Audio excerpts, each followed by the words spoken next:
Hello friends, অনুষ্ঠান বাড়ির মতো ঝুরি আলু ভাজা রেসিপি নিয়ে চলে এসেছি। ঝুরি আলু ভাজা শুধু বাচ্চারা নয়, বড়রাও কিন্তু ভীষণই পছন্দ করে। ঝুরি আলু ভাজা কিন্তু আমরা কম বেশি সকলেই পছন্দ করি। তো চলো রেসিপিটি দেখে নেওয়া যাক কীভাবে বানাচ্ছি। তো জলের মধ্যে দেখো আমি আগের থেকে চোকা ছাড়িয়ে আলুগুলোকে জলের মধ্যে ফেলে দিলাম। খুব ভালোভাবে এই দুটো আলু কিন্তু পরিষ্কার করে ধুয়ে নিতে হবে। ধোয়া হয়ে গেছে, আমি বাটি থেকে তুলে রেখে দিলাম। কম বেশি সকলের বাড়িতেই কিন্তু এই জিনিসটি থাকে। এই ছোট ছোট ফুটো দিয়েই কিন্তু আমি দেখো ভালোভাবে লম্বা লম্বা করে কিন্তু আলুগুলো কেটে নিচ্ছি। এরকমভাবে আলু কাটতে কিন্তু খুব বেশি সময় লাগে না, খুব তাড়াতাড়ির মধ্যেই আলুটা কাটা হয়ে যায়।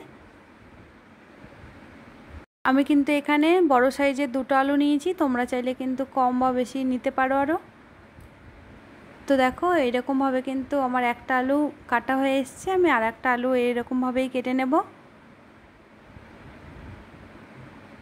সব আলুগুলোই কিন্তু আমার এখানে কাটা হয়ে এসছে, সঙ্গে সঙ্গেই কিন্তু আলুটা ধুয়ে নিতে হবে, না তো লাল হয়ে যাবে। আমি একটা বাটিতে কিন্তু জল নিয়ে নিয়েছি, পরিষ্কার করে কিন্তু এই আলুটাকে ধুয়ে নিতে হবে। এই আলুটা থেকে কিন্তু খুব নোংরা বেরোয়। তো আলুটা কিন্তু আমি জলের মধ্যে দিয়ে দিয়েছি, দেখো কতটা নোংরা জল হয়ে গেছে। আমি খুব ভালোভাবে পরিষ্কার করে 6 থেকে 7 বার মতো জল পাল্টে ধুয়ে নিয়েছি আলুটাকে। যতক্ষণ না সাদা জল বেরোবে ততক্ষণ অবধি কিন্তু ধুয়ে যেতে হবে আলুটাকে। দেখো কত সুন্দর লম্বা করে কাটা হয়েছে। তারপরে কিন্তু 10 মিনিট মতো আলুটাকে ঠান্ডা জলে ভিজিয়ে রাখতে হবে। ফ্রিজের একটু ঠান্ডা জল হলে বেশি ভালো হয়। তো ফিরে আসছি 10 মিনিট পরে। বাকি যতটা জল ছিল সব কিন্তু একদম চিপে একটা বাটির মধ্যে রেখে দেওয়া হয়েছে। আর একটা প্লেটে কিন্তু দেখো বাদাম নিয়ে নেওয়া হয়েছে বাদাম ভাজবার জন্য, আর দুটো শুকনো লঙ্কা আর দুটো কারি পাতা নিয়ে নেওয়া হয়েছে। কারি পাতা দিলে কিন্তু ভালো হয় ঝুরি আলু ভাজাতে। তো গ্যাসটা আমি দেখো ধরিয়ে নিচ্ছি। তারপরে একটা কড়াই আমি বসিয়ে দিলাম। তো কড়াইটা গরম হয়ে আসার পরে কিন্তু আমি এখানে তেল দিয়ে দেব। আমি কিন্তু এখানে সরষের তেল ব্যবহার করেছি, তোমরা চাইলে কিন্তু সাদা তেলও ব্যবহার করতে পারো। তো দেখো তেলটা কিন্তু একটু এখানে বেশিই লাগবে, যেহেতু এটা আমি ঝুরি আলু ভাজা করব।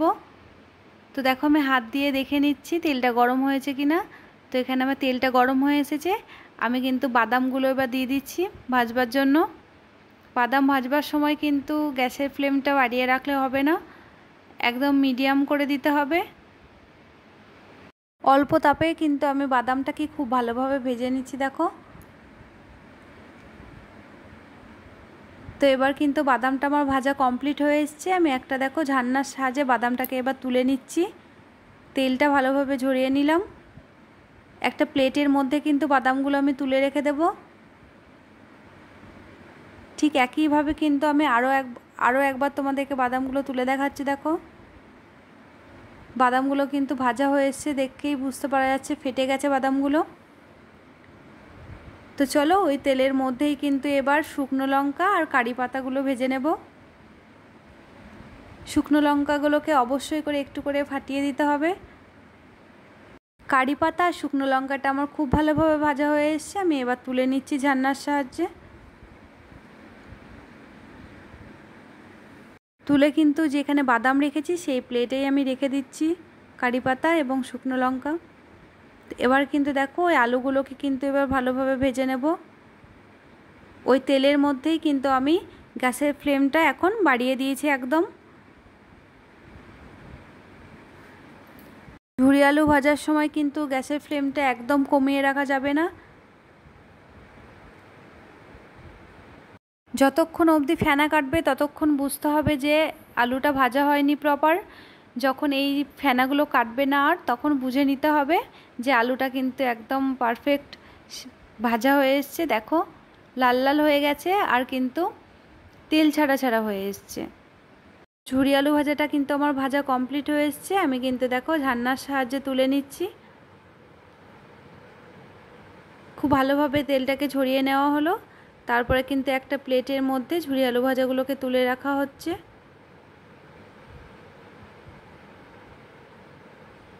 এটা কিন্তু তোমরা 15 থেকে 20 দিন মতো সংরক্ষণ করে রাখতে পারো।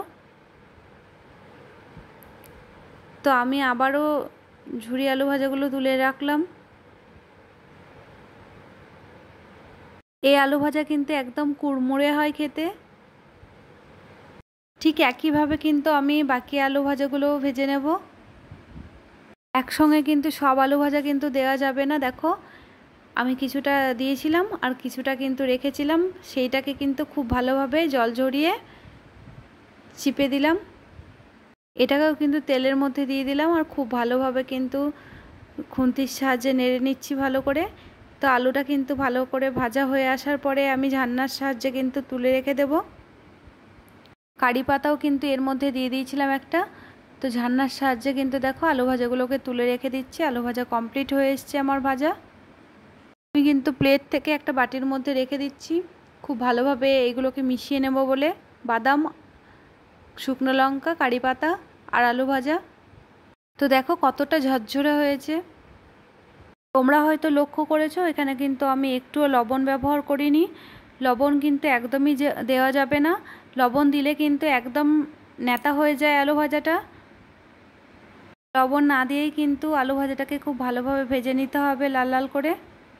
তো সাদা ভাতের সঙ্গে কিন্তু এই ঝুরি আলু ভাজা পরিবেশন করলে সবারই মন খুশি হয়ে যায়।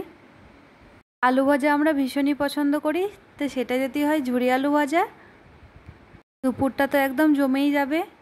হালকা তেল যদি ওঠে এই ঝুরি আলু ভাজা তুলবার সময়, তাহলে কিন্তু লাস্টে একদম পেপার পেতে ঝুরি আলু ভাজাটাকে বিছিয়ে রেখে দেবে, তাহলে একদম সব তেল টেনে নেবে পেপারের মধ্যে। হাত দিয়ে দেখো আমি তুলে দেখাচ্ছি কতটা ঝরঝরে হয়েছে। এই রেসিপিটি কেমন লেগেছে তোমাদের কমেন্টে জানিও।